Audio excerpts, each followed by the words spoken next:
మన హోస్తున్న బైబిల్లో ఈ రోజు నుండి దానియేలు గ్రంథంను చదువుకుంటున్నాం.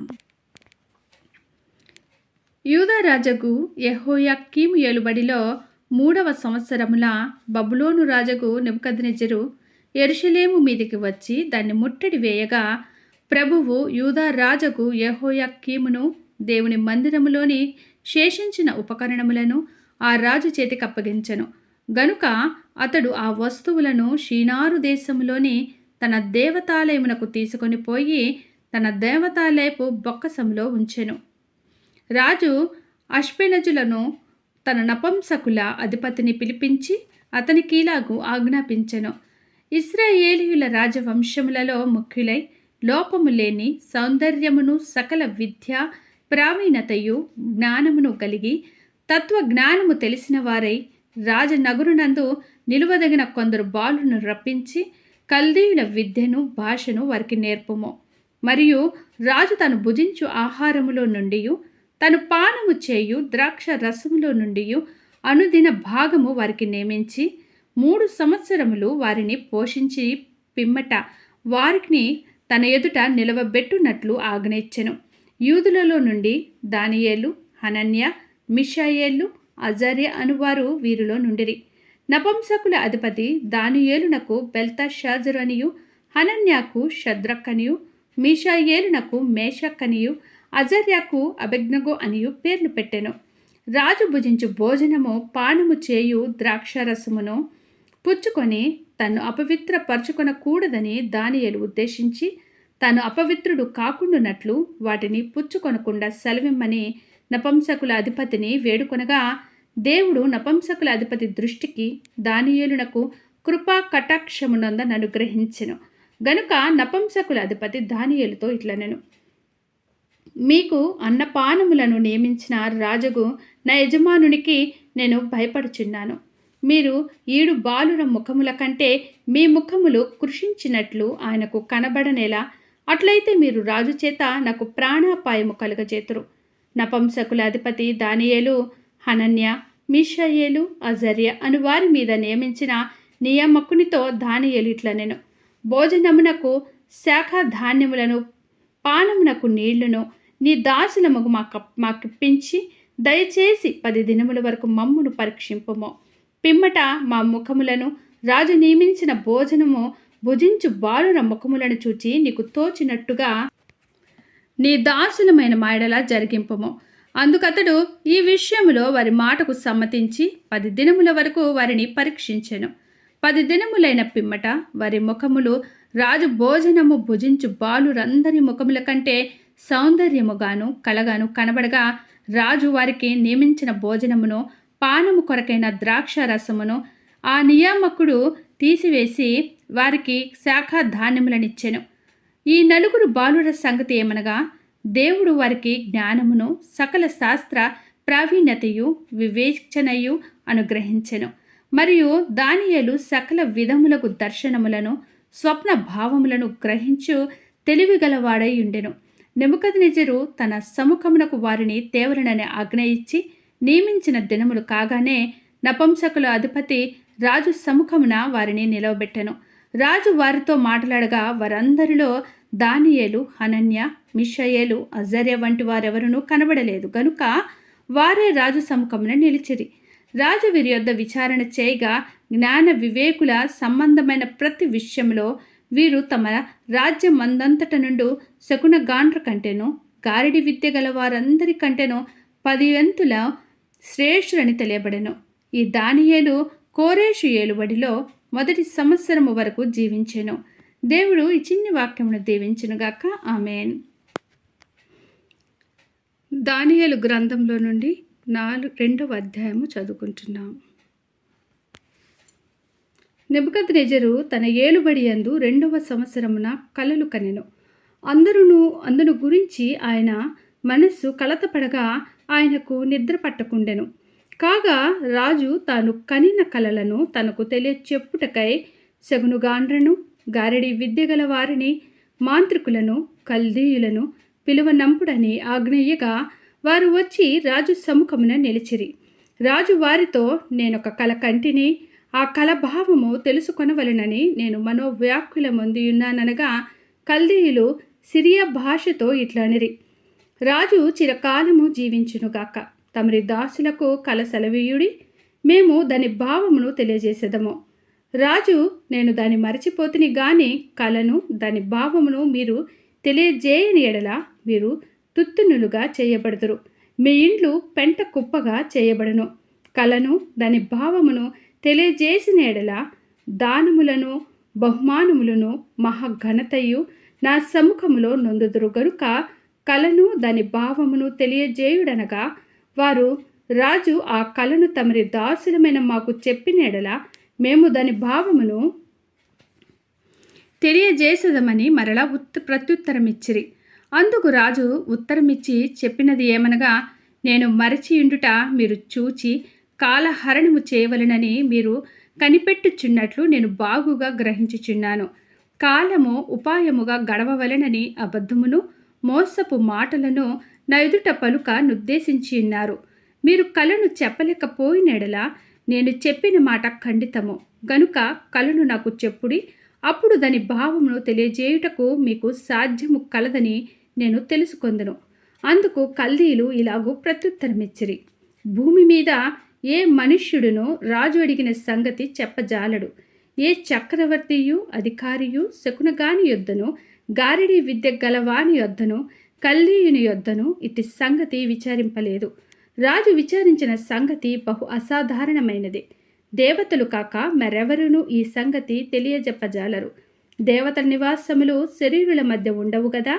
అందుకు రాజు కోపము తెచ్చుకొని అత్యాగ్రహము గలవాడై బబులోనులోని జ్ఞానులందరినీ సంహరింపవలనని ఆజ్ఞ ఇచ్చెను. ఇటు శాసనమును బయలుదేరుట వలన జ్ఞానులు చంపబడవలసి ఉండగా వారు దానియేలును అతని స్నేహితులను చంపజూచిరి. అప్పుడు దానియేలు బబులోనులోని జ్ఞానులను చంపుటకై బయలుదేరిన రాజదేహ సంరక్షకుల అధిపతియగు అర్యోకు దగ్గరకు పోయి జ్ఞానయుక్తముగా మనవి చేశాను. రాజు నొద్ద నుండి ఈ యాజ్ఞ ఇంత త్వరితంగా వచ్చుట ఏమని దానియేలు రాజు యొక్క అధిపతి అయిన అర్యోకు నడుగగా అర్యోకు ఆ సంగతి దానియేలునకు తెలియజెప్పాను. అప్పుడు దానియేలు రాజు సన్నిధికి పోయి స్వప్న భావమును తెలియజెప్పుటకై తనకు సమయము దయచేయమని రాజును బతిమాలెను. అప్పుడు దానియేలు తన ఇంటికి పోయి తన స్నేహితులైన హనన్యాకును మీషాయేలునకును అజర్యాకును సంగతి తెలియజేసి తానును తన స్నేహితులను బబులోనులో తక్కిన జ్ఞానులతో కూడా నశింపకుండునట్లు ఆ కల యొక్క మర్మ విషయములో పరలోకమందున్న దేవుని వలన కటాక్షము పొందు నిమిత్తమై ఆయనను వేడుకొనుడని వారిని హెచ్చరించెను. అంతటా రాత్రి యందు దర్శనము చేత ఆ మర్మము దానియేలునకు బయలుపరచబడెను. గనుక దానియేలు పరలోకమందున దేవుని స్తుతించెను. ఎట్లనగా, దేవుడు జ్ఞానబలము గలవాడు, యుగయుగములన్నిటను దేవుని నామము స్తుతినందునుగాక. ఆయన కాలములను సమయములను మార్చువాడయుండి రాజులను త్రోసివేయుచు నియమించుచు ఉన్నవాడును, వివేకులకు వివేకమును జ్ఞానులకు జ్ఞానమును అనుగ్రహించు వాడునై ఉన్నాడు. ఆయన మరుగు మాటలను మర్మములను బయలుపరచును. అంధకారములోని సంగతులు ఆయనకు తెలియను. వెలుగు యొక్క నివాస స్థలము ఆయన యొద్దనున్నది. మా పితరుల దేవా, నువ్వు వివేకమును బలమును నాకు అనుగ్రహించి ఉన్నావు. మేమడిగిన ఈ సంగతి ఇప్పుడు నాకు తెలియజేసి ఉన్నావు కనుక నేను నిన్ను స్తుతించుచు ఘనపరచునున్నాను. ఏలయనగా రాజు యొక్క సంగతి నీవే మాకు తెలియజేసితవని దానియేలు మరల చెప్పెను. ఇట్లుండగా దానియేలు బబులోనులోని జ్ఞానులను నశింపజేయుటకు రాజు నియమించిన అర్యోకు నొద్దకు వెళ్ళి, బబులోనులోని జ్ఞానులను నశింపజేయవద్దు, నన్ను రాజు సముఖమునకు తోడుకొని పొమ్ము, నేను ఆ కల భావమును రాజునకు తెలియజేసేదనెను. కావున అర్యోకు రాజునకు భావము తెలియజెప్పగల యొక్క మనుష్యుని చెరపట్టబడిన యూదులలో నేను కనుగొంటినని రాజు సముఖమున మనవి చేసి దానియేలును త్వరగా రాజు సన్నిధికి తోడుకొని పోయాను. రాజు, నేను చూచిన కలయు దాని భావమును తెలియజెప్పుట నీకు శక్యమా అని బెల్తెషాజరును దానియేలును అడుగగా దానియేలు రాజు సముఖములో ఇలాగూ ప్రత్యుత్తరమిచ్చెను. రాజడిగిన ఈ మర్మము జ్ఞానులైనను గారడి విద్య గలవారైనను శకునుగాండ్రైనను జ్యోతిష్కులైనను తెలియజెప్పజాలరు. అయితే మర్మములను బయలుపరచగల దేవుడొకడు పరలోకమందున్నాడు. అంత్య దినములు యందు కలగబోవు దానిని ఆయన రాజుకు నెబుకద్నెజరునకు తెలియజేశాను. తాము పడక మీద పరుండగా తమరి మనస్సులో కలిగిన స్వప్న దర్శనములు ఏమనగా, రాజా, ప్రస్తుత కాలము గడిచిన పిమ్మట ఏమి జరుగునో అనుకొని తాము పడక మీద పరుండి మనోచింత గలవారై ఉండగా మర్మములను బయలుపరచువాడు కలుగబోవు దానిని తమరికి తెలియజేశాను. కావున అర్యోకు రాజునకు భావము తెలియజెప్పగల ఒక మనుష్యుని చెరపట్టబడిన యూదులలో నేను కనుగొంటినని రాజు సముఖమున మనవి చేసి దానియేలును త్వరగా రాజు సన్నిధికి తోడుకొని పోయాను. రాజు, నేను చూచిన కలయు దాని భావమును తెలియజెప్పుట నీకు శక్యమా అని బెల్తెషాజరు అను దానియేలును అడగగా, దానియేలు రాజు సముఖంలో ఇలాగూ ప్రత్యుత్తరమిచ్చెను. రాజడిగిన ఈ మర్మము జ్ఞానులైనను, గారడి విద్య గలవారైనను, శకునగాండ్రైనను, జ్యోతిష్కులైనను తెలియజెప్పజాలరు. అయితే మర్మములను బయలుపరచగల దేవుడొకడు పరలోకమందున్నాడు. అంత్య దినముల యందు కలగబోవు దానిని ఆయన రాజుకు నెబుకద్నెజరునకు తెలియజేశాను. తాము పడక మీద పరుండగా తమరి మనస్సులో కలిగిన స్వప్న దర్శనములు ఏమనగా, రాజా, ప్రస్తుత కాలము గడిచిన పిమ్మట ఏమి జరుగును అనుకొని తాము పడక మీద పరుండి మనోచింత గలవారై ఉండగా మర్మములను బయలుపరచువాడు కలగబోవు దానిని తమరికి తెలియజేశాను. ఇతర మనుష్యులందరికంటే నాకు విశేష జ్ఞానం ఉండుట వలన ఈ మర్మము నాకు బయలుపరచబడలేదు. రాజునకు దాని భావమును తెలియజేయు నిమిత్తమును తమరి మనస్సు యొక్క ఆలోచనలు తాము తెలుసుకొను నిమిత్తమును అది బయలుపరచబడెను. రాజా తాము చూచుచుండగా బ్రహ్మాండమగు ఒక ప్రతిమ కనబడెను గదా. ఈ గొప్ప ప్రతిమ మహాప్రకాశమును భయంకరమునైన రూపమును గలదై తమరి ఎదుట నిలిచెను. ఆ ప్రతిమ యొక్క శిరస్సు మేలిమి బంగారమయమైనదియు, దాని రొమ్మును భుజములను వెండివియు, దాని ఉదరమును తొడలను ఇత్తడివియు, దాని మోకాళ్ళు ఇనుపవియు, దాని పాదములలో ఒక భాగము ఇనుపదియు ఒక భాగము మట్టిదినే యుండెను. మరియు చేతి సహాయము లేక తీయబడిన ఒక రాయి ఇనుమును మట్టియు కలిసిన ఆ ప్రతిమ యొక్క పాదముల మీద పడి దాని పాదములను తుత్తునియలుగా విరగొట్టినట్టు తమకు కనబడెను. అంతటా ఇనుమును మట్టియు ఇత్తడియు వెండియు బంగారమును ఏకంగా దంచబడి కళ్ళములోని చెత్తవలే కాగా వాటికి స్థలము ఎచ్చటను దొరకకుండా గాలి వాటిని కొట్టుకొని పోయెను. ప్రతిమను విరగొట్టిన ఆ రాయి సర్వభూతలమంత మహాపర్వతమాయను. తాము కనిన కల ఇదే. దాని భావము రాజు సముఖమున మేము తెలియజెప్పెదము. రాజా, పరలోకమందున్న దేవుడు రాజ్యమును, అధికారమును, బలమును, ఘనతయు తమరికి అనుగ్రహించి ఉన్నాడు. తమరు రాజులకు రాజయ్యున్నారు. ఆయన మనుష్యులు నివసించు ప్రతి స్థలమందును మనుషులనేమి, భూజంతువులనేమి, ఆకాశ పక్షులనేమి అన్నిటినీ ఆయన తమరి చేతి కప్పగించి ఉన్నాడు. వారందరి మీద తమరికి ప్రభుత్వమును అనుగ్రహించి ఉన్నాడు. తామే ఆ బంగారపు శిరస్సు. తాము చనిపోయిన తరువాత తమరి రాజ్యము కంటే తక్కువైన రాజ్యం ఒకటి లేచును. అటు తరువాత లోకమంతా ఏలునట్టి 3వ రాజ్యం ఒకటి లేచును. అది ఇత్తడి వంటి తగును. పిమ్మట 4వ రాజ్యం ఒకటి లేచును.